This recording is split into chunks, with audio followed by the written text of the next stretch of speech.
Hi, my name is Sabrina Blair and I'm from Learning Team 7. I decided to talk about modern fantasy and traditional fantasy. The book I chose for modern fantasy is The One and Only Ivan by Catherine Applegate.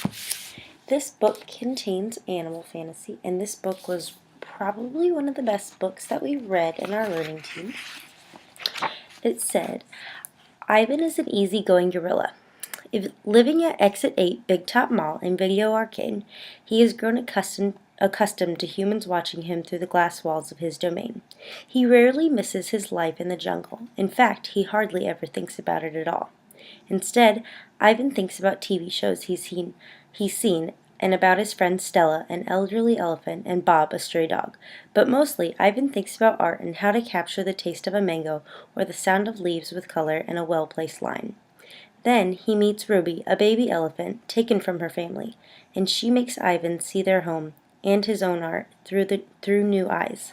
When Ruby arrives, change comes with her, and it's up to Ivan to make it a change for the better. Catherine Applegate blends humor and poignancy to create Ivan's unforgettable first-person narration in a story of friendship, art, and hope.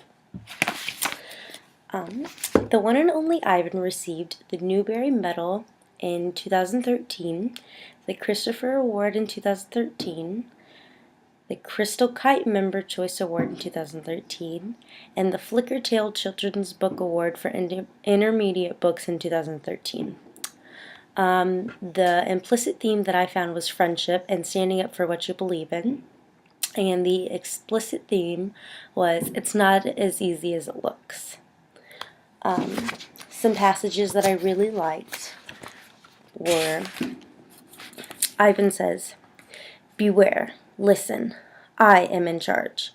I am angry to protect you, because that is what I was born to do." He is very protective of his friends, which is why one of the themes that I chose was friendship.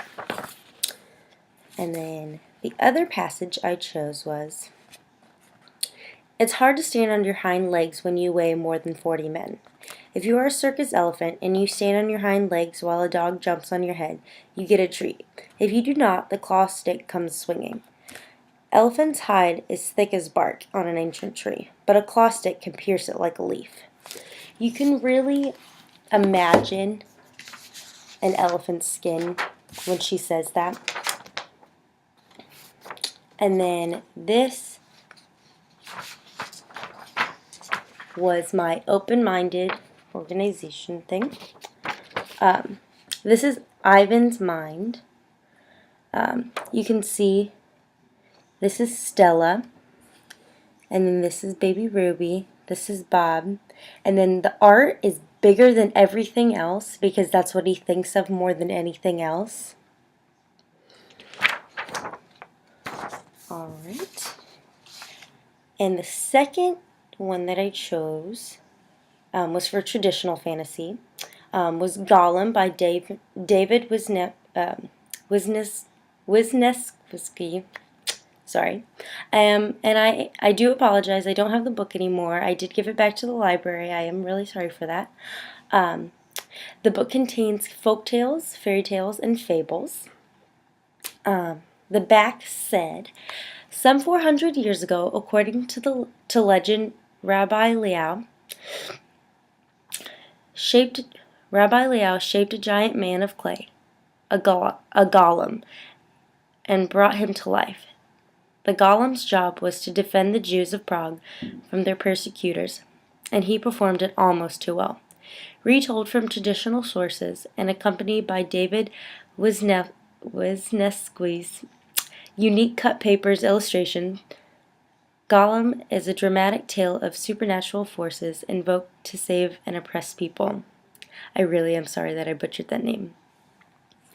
Gollum was the Caldecott Medal recipient in 1997, and one reason that I liked this book so much was that it was different and kind of dark. A little bit about the story was that the rabbi actually built Gollum up from clay and mud, and he was just this giant man that was supposed to protect the city, and he kind of got out of control and hurt people, and the rabbi had to kind of bring him back down, and eventually had to cut him off. And that's kind of dark and not really not really normal for children's book, which is kind of why I liked it. The implicit theme that I found was protection and always try to follow your dreams. And the explicit theme was life is so precious, because Gollum really